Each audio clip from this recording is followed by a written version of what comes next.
Hey folks, Fat Guy Flies RC. Here we've got the FMS 15-year VIPER and 15-year anniversary edition. All I've done since you watched the assembly video, I have taken the AR630 that I told you I was going to use. I've plugged all of the servo leads in. The throttle channel goes into channel 1, the aileron to channel 2, channel 3 is elevator, channel 4 is rudder, 5 is gear, and 6 is flaps. Okay. Now, if you're wondering, you get yours, you'll see a little yellow wire that's attached to your throttle cable. That is reverse function for your ESC, so you can have reverse in the airplane. Now, I told you in the unboxing and assembly video that I will be using an AR630, okay, so I can show you how to set up safe and safe select and all that. I'm going to go ahead and do that for those of you who are going to use a receiver like this that has safe and AS3X and all. So we're going to go ahead and do that. But I'm going to tell you right now, after I do that, I'm not going to fly it with that. I know it'll fly great with this, and you'll be able to self-level and all those things. So those of you who want to have that in your jet, I'm going to go ahead and show you how to do that. But then off camera, I'm going to put back in the 7-channel Gen 2 Lemon RX. And the reason I'm going to do that is because then I'll have reverse function. This AR630, which is all I have right now, the only safe receiver I've got right now that only has 6 channels. If you want to be able to use the reverse function and have flaps and have landing gear, you'll need a 7-channel receiver. Otherwise, you won't be able to use reverse function. So I'm going to go with this to show you how to do forward programming, how to set up AS3X, and how to set up self-leveling for those of you who are interested in that. But all the settings as far as my rates and expo, that will all be the same for what I'm going to be using the Gen 2 for. The only difference is I won't have self-level and I won't have wind gyro or AS3X. So what I'm going to do, we're going to plug. I've already got everything hooked up. I don't have any of the wheel control surfaces hooked on yet because remember I told you want to bind the model in order to, and then that way you get your servos centered all at once. So plug the model in. You're going to press the bind button on it, see it flash, okay? You're going to go to your receiver or your transmitter, because remember your transmitter transmits signal, and I'm going to bind it.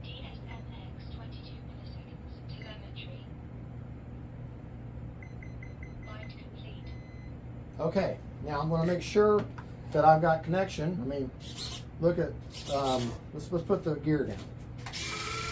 Okay, I know the gear is down, so I know that we're talking to each other. Now I know I can hear in my servos wanting, oh look, hey, wants to go. Hold on. Yes, wanting to go. So let's turn that. I got my throttle cut set to H. So I got no throttle. So now I know that I've got proper communication with the plane, with the receiver, and the transmitter. And I'll show you how we're going to clean all that up in just a minute. But for right now, let's get these control surfaces hooked up. Okay. All right. First things first. Remember I told you in the assembly that you've got 6 control rods, and they're all the same. And yes, they are. And that is such a huge help. All right, so we're going to grab our first one here. Now, it says in the instructions that they sent out an addendum to it that I guess people are having problems. You want to put the connection to the outside. So in other words, I'm not going to hook this up on the inside. I'm going to hook this up on the outside. So let's see where they want, and I like putting everything by the manual, by the manufacturer's connection point first, and then if I decide I want a little more of this or a little less of that, then I'll go back and change the settings. Oh look, it doesn't, must not tell you where. Hold on. Okay. Okay, on the servo arms for the elevator, rudder, and ailerons, it's on the furthermost out. In other words, on the arm of the servo, the furthest hole out. That's going to give you the maximum amount of throws. And then on the control surfaces themselves, the furthest out also. So that's the least amount of movement, with the most amount of movement from the servo, least amount from the control surfaces. But with a jet, I can kind of see that. By the way, these are pinch hinges that have laminate, okay? So for this first one, I'm going to hold with my finger, my thumb there, I'm going to kind of hold it still. I'm going to go to the outermost hole on the control arm of the servo. I'm going to line that up with the ball link there. I'm just letting it just rest on there. But if I press it on there, I can tell that it may, it's actually already almost perfectly level right there. Maybe go in just a touch, one turn, and that makes it level there, and I should be able just to press that in there. And look at that. That is perfectly level. The instructions don't say anything on the elevator that I saw about making it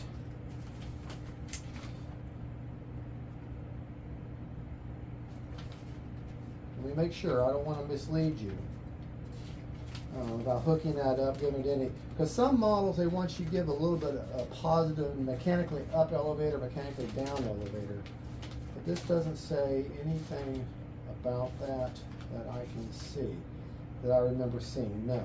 Okay, so you're going to hook everything up in neutral or level position. Same thing over here. I'm going to go to the outermost hole on the servo arm. Okay.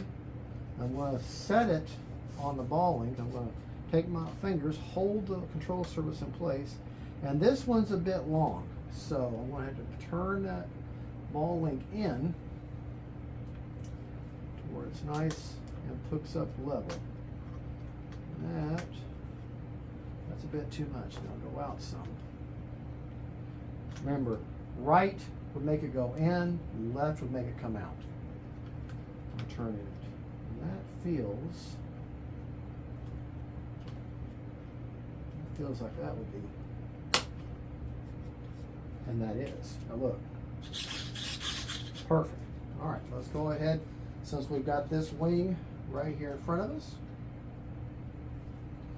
we'll do our aileron. Outermost hole on the outside, away from the model. I'm going to hold it here to make it level. That's going to be, bring it down just a little bit, so I'm going to go out just maybe one full turn. And that feels like it would be.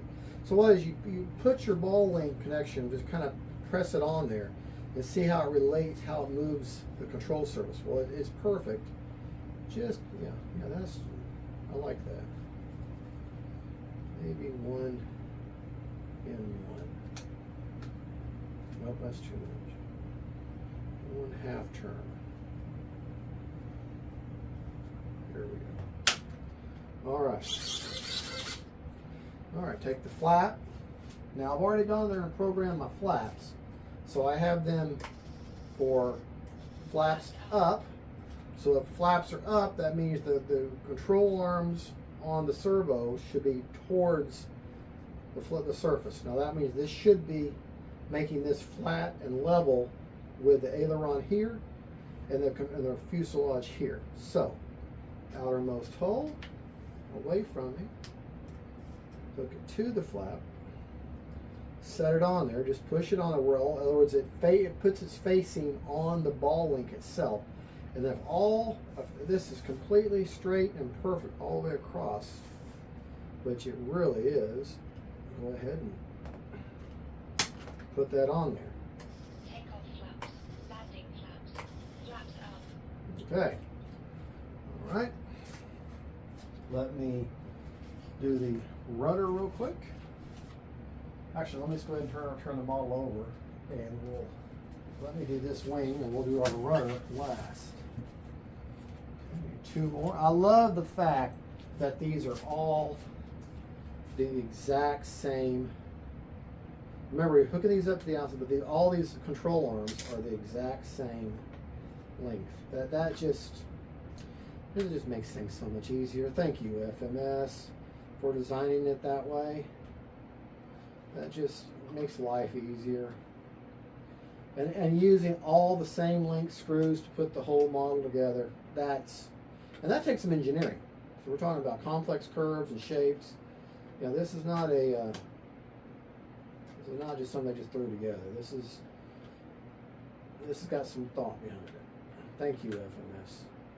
And thank you, Hobby Zone, for sending this model out to me for me to do these videos on. You know what? I think I was talking. I think I missed that just a touch. So where is my tool? Well, you can use a flathead screwdriver. Works also. And all you're going to do is just pop that back out. Well, you say you are.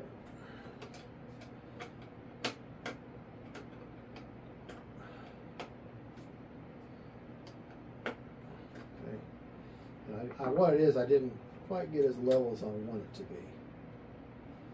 So, let me make sure that all my ailerons are all neutral. So, that needs to go in just half a turn. I'm sorry, but when it comes to putting these pieces like this together, I'm a bit of a perfectionist, especially on control surfaces. And especially with jets.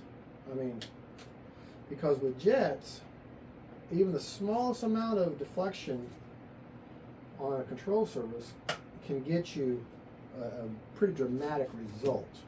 Yeah, so that's perfect right there. All right, now we got the flaps up all the way. Outermost hole, away from the fuselage.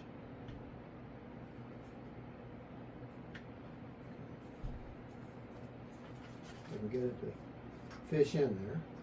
Okay. Hook that up. It's going to have to go in just a little bit. A couple of turns to make that go in. Alright. And that looks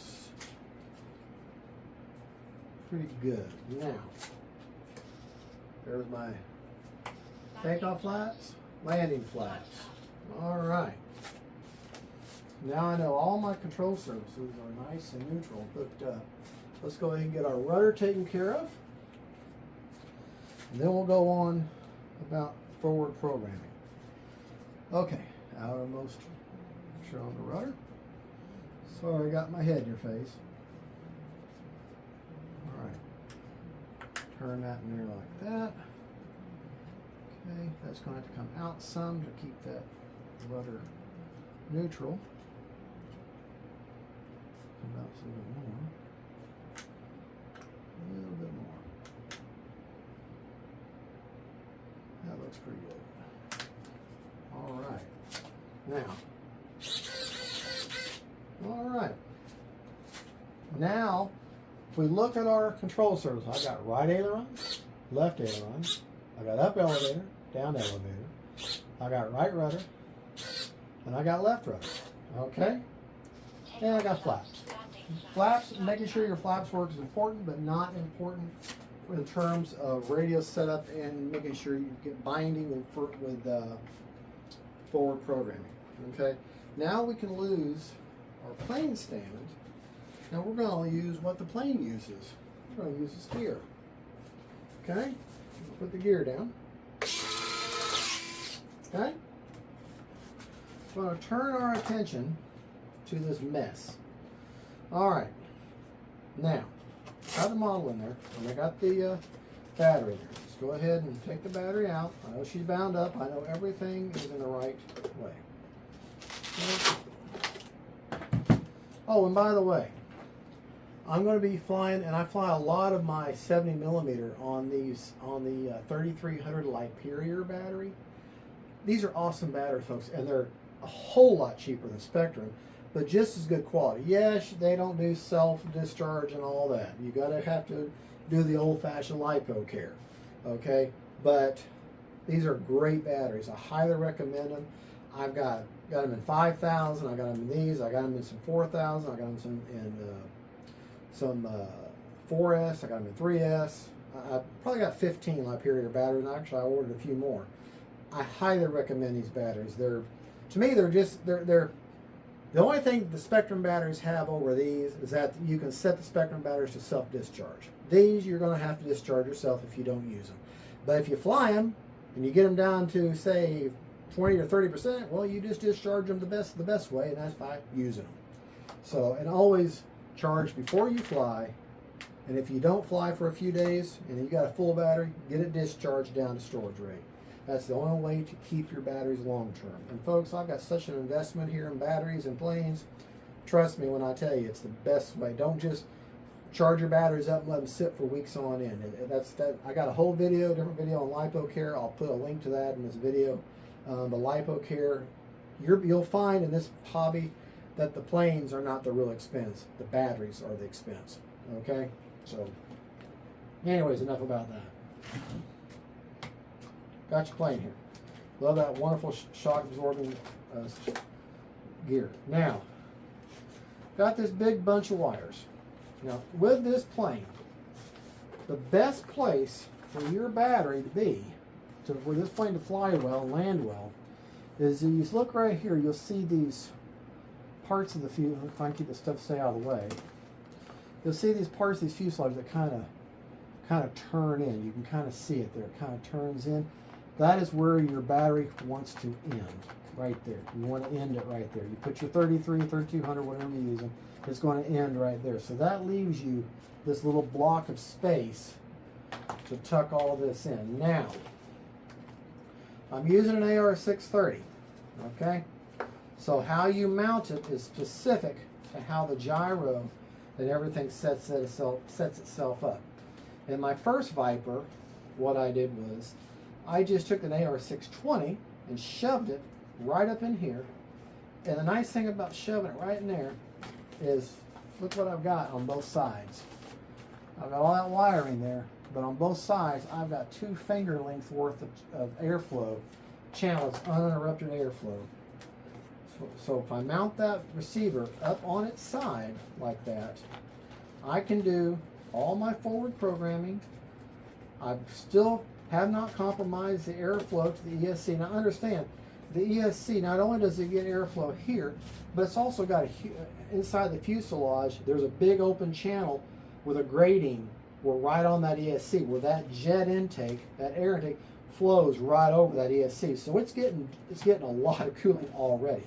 So don't feel bad about that. Okay? So I'm going to put that receiver right there. It is shoved in there. It is not going anywhere. It's not near the battery. It's not near the ESC.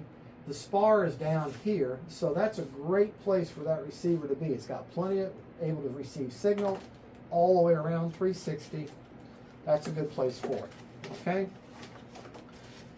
Now we're going to start how to set this thing up with forward programming. Okay? Get your battery in there. Go ahead and get it moved into position that you would have it in when you fly it, which for me would be, like I say, all the way to that little cutout pocket area.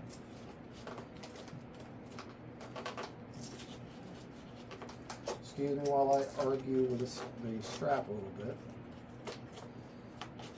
Okay. Plug your model in. Okay.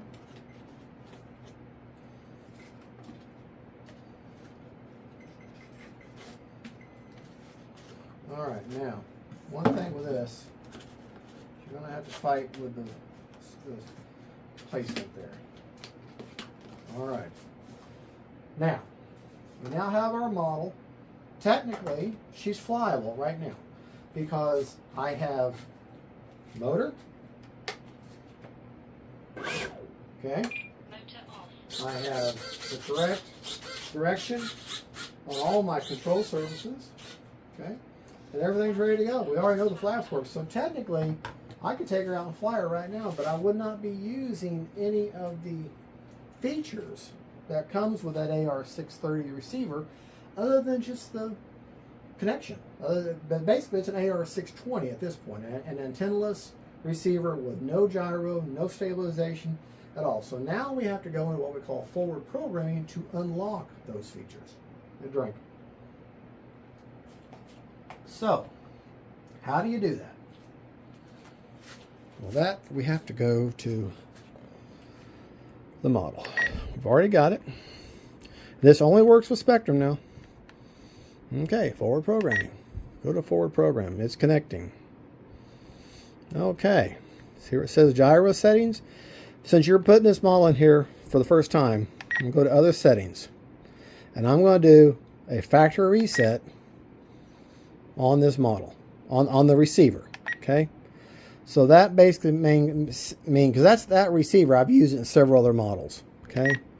What I did there is I wiped the memory of that AR630. Didn't wipe the memory as far as its connection to the plane. I wiped all the preset settings that I had in there for the last plane that it was in. I'm going to reuse it in this plane. Okay, so now we have to, and that's anytime you buy a receiver that's programmable like that off the shelf, you'll have that ability to erase its memory. Now if you want, you can back it up to a disk or something, or back it up onto your receiver or your transmitter, and keep it and put it back in later if you want to. But I've just wiped it out, put a factory reset, so it's like it just took it out of the box or out of the other packaging.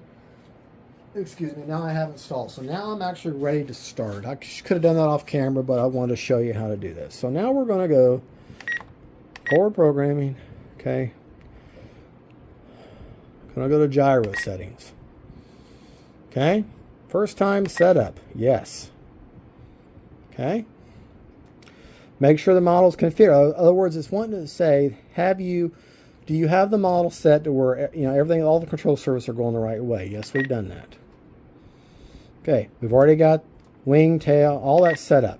Okay, set the model level. She's sitting level on the table, and we're going to set the model level, and we're going to hit continue.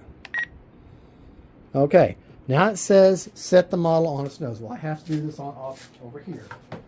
You set the model on the nose, and you hit continue. That way the gyro has already learned what level is. Now the gyro has to learn what up and down was. All right, now that we've set the model level and we hit continue and we set the model on its nose, and the model learned what the up and down was, then it'll go to a channel called Gain Channel Select. Okay. And you're going to go, now that you've learned, now that, like I said, the gyro learned what was level, and it learned what was level, and it learned what was up and down. And then it's going to show you Gain Channel Select. Just hit apply. Okay. Now you see that? See that wiggle waggle? Okay. That tells you now you've got safe and AS3X working. Click, go back to forward programming. Click it, go back into it. Okay, now we're going to go gyro settings. Okay, and we're going to go to first time safe setup. Okay. Now, this is where I was telling you earlier in the unboxing that I found a little shortcut. Remember it wanted me to go through the FM channel and pick that and set that up before? Well, it automatically takes you to this now. Well, I like my channel. I put mine on B. So you go down here, you click that, and you just keep going down until you get to B. Inputs B, on B, whatever 3-position switch you want. Then hit continue. All right, we know we got the 3 flight modes. Okay, we already know about that. Now, we want to make sure the model's sitting level. You want to, now safe needs to capture what is level, okay? All right, its pitch is just a little bit -3. And unless it was like -10 or something, I'm not that concerned about it. That's okay. Okay, those are the presets. Those are the preset limitations on the control surfaces. Leave that alone. Okay, then you're going to hit apply. Okay, the model's going to go through its little dance again. Okay, click that. All right, now you say, well, great, we've got safe now. Got safe on a switch. Look at that. Okay, let's try to figure out what safe is. Hey, nothing's enabled. Well, that's because one thing you want to do, go back to forward programming. Okay. Go to your gyro settings. Now you're going to go to your F mode setup. Okay. And I want channel 0, flight mode 1. Okay. And the safe says it's inhibited, but AS3X is active. So I want to make that level. I want that to be working. Okay. My position 1, I only want safe, or only want AS3X, which shows it's active. And on my position 2, I only want it active. That way, flight mode 1, the 0, is my safe. Now you can set that up on a 3-position switch any way you want. But flight mode 1 or position 0 on B is self-level. Switch it to middle, and AS3X is just active, and then channel and flight mode 3 is the same way. Okay, so flight mode 1 is safe. Okay, so that tells me then, and I know flight mode 1 says safe, self-level is, so it should, and looky there.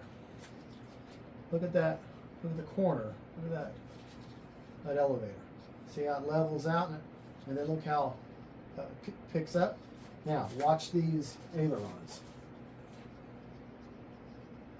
Notice how this aileron is kicking up and holding position. In other words, it would hold that position until the model levels. You can see how all right. See the ailerons? They're drastically changing their position, and they're holding. They go back to level. Then they hold position to bring the model back to level. Okay. Well, I'm going to go to position 1, AS3X only. Okay. Hey, wait a minute. How come my AS3X, I don't hear the gyros? Well, that's because you have to do this. Okay, so we know our flight modes are right. We know we got that the way we want it. Okay, so let's go to our AS3X settings. Okay. Fixed adjustable gauge. You're going to click that. Now, remember we left it in 2, so let's go to safe. And this is flight mode 1 where we have safe, and take adjustable, fixed, fixed, fixed. Go to flight mode 2, fixed, fixed, fixed. Flight mode 3, which is another AS, fixed, fixed, fixed. Okay. There we go. Now there that is. Okay. So now AS3X should be working, right? Wait a minute. How come it ain't working?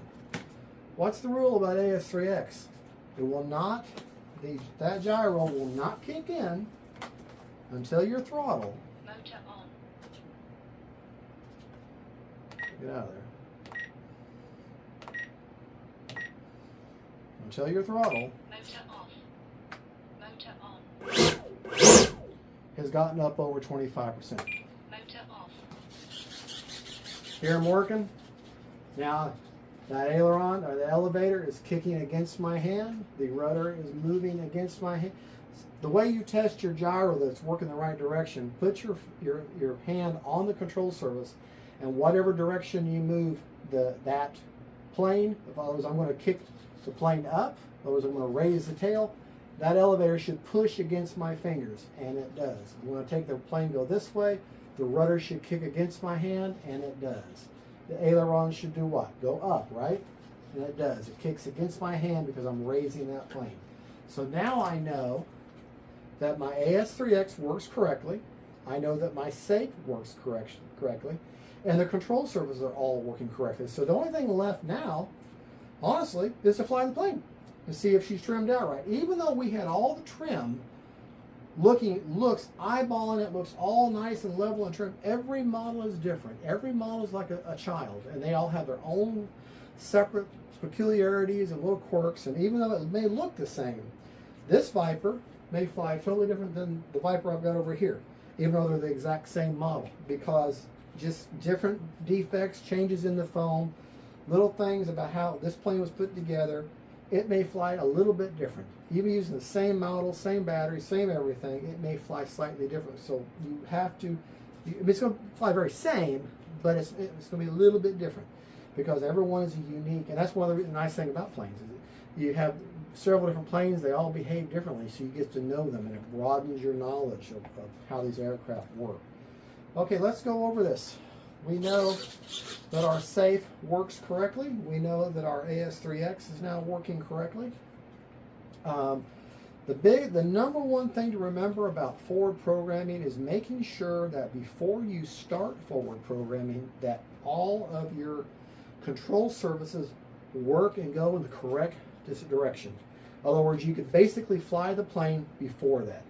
And once you get to that point, now you can go in there and learn it. Remember, your first thing is going to be through the AS3X. You're going to put the plane level, capture the level. You're going to put the plane on its nose, capture that. And then you're going to let the receiver reboot, reboot the transmitter, come back. Then you're going to go into forward programming, and you're going to set up your safe. It's going to tell you to level the plane. It's going to learn that position. It goes through all its setup, and then you just keep hitting apply, and there you go. You're going to set up your flight modes, which you have to do that. You don't have a choice. And position 0 for me is going to be my safe mode, and then the second two positions are going to be just AS3X. So now, just to show you how I have set this model up, as far as the basic setups, which is dual rates, expo, and all that, let me just show you what I've got, and I can show you on the screen and then on the model. Okay, for my rates, for my high rates, okay, my high rates are 95 over 30% expo all the way around. Mid-rate. My mid rates are 80% over 30% expo, and then my low rates are 65 over 30% expo, and I have programmed all that to my G switch. Okay, I've programmed H as model motor on, motor off, or actually motor on, throttle prop secured. I cannot talk today. Okay, my flap settings, let me just show you. High rates. Here's high rates. Okay, here's my mid rates, and here's my low rates. Really not all that much of a difference, but it is if you really look. Okay, there's my high, I'm sorry, that's my high rates, Mid-rate. that's my mid rates, Low rates. and that's my low rates. Just not that much difference. You can tell in flight though. Flap position. Okay, for flaps up, it's going to be a negative 100% with no mix. Takeoff is negative 50 with no mix. And landing is a positive 10 with a 10% down mix elevator. So there's flaps up. Takeoff flaps. There's takeoff flaps. Now watch that elevator for landing. Landing flaps. You see the elevator went down just a little bit. Okay? Takeoff flaps. And that's on a Flaps up. 2-second deployment. All right, folks. Oh, yeah, and I'll have the timer set for 3.5 minutes.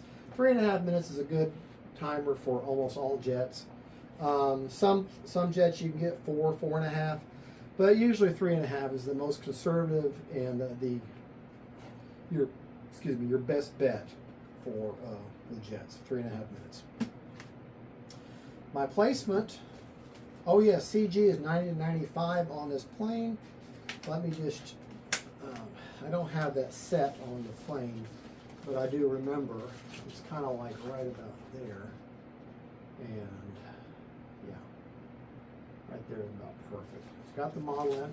Let's put the gear down. Okay, and she's still pretty good right about. So right about, you'll see a little molding mark right there in the wing. Put your finger right there.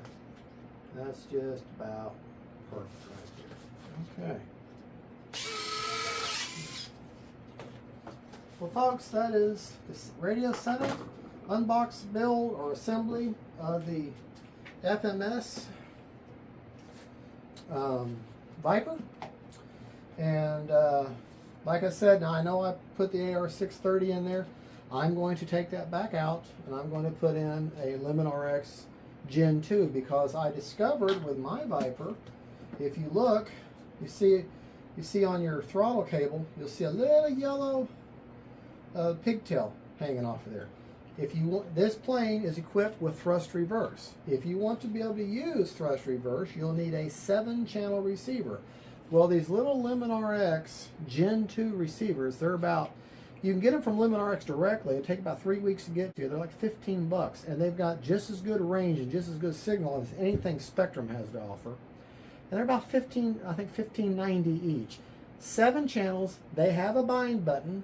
Okay, and they've got excellent range. You get 2 nice strong antennas, but they don't have AS3X, and they don't have safe, so self-leveling.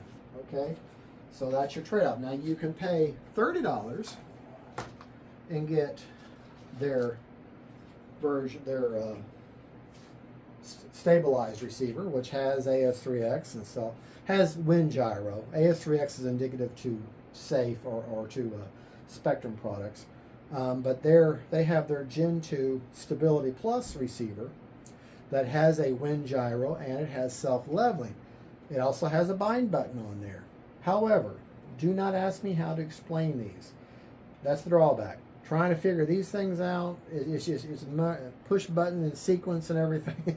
It's a little complicated, and not something I would want to try to explain. It's something you just, there's a page on it and how to do it, and discover that for yourself. I prefer simplicity, and that's what these are. These are good, strong receiver. The Gen 2 Lemon RX. You can also get them from Grayson Hobby up in Georgia, if they have them in stock. They run out pretty. They're not that big. They're a locally owned hobby shop, so what they got is what they got, and they have to wait for another shipment. You can get them from them. It's about the same, maybe a couple bucks more. But you can get them directly from Lemon RX. I'll put a link to this receiver in the description of the video.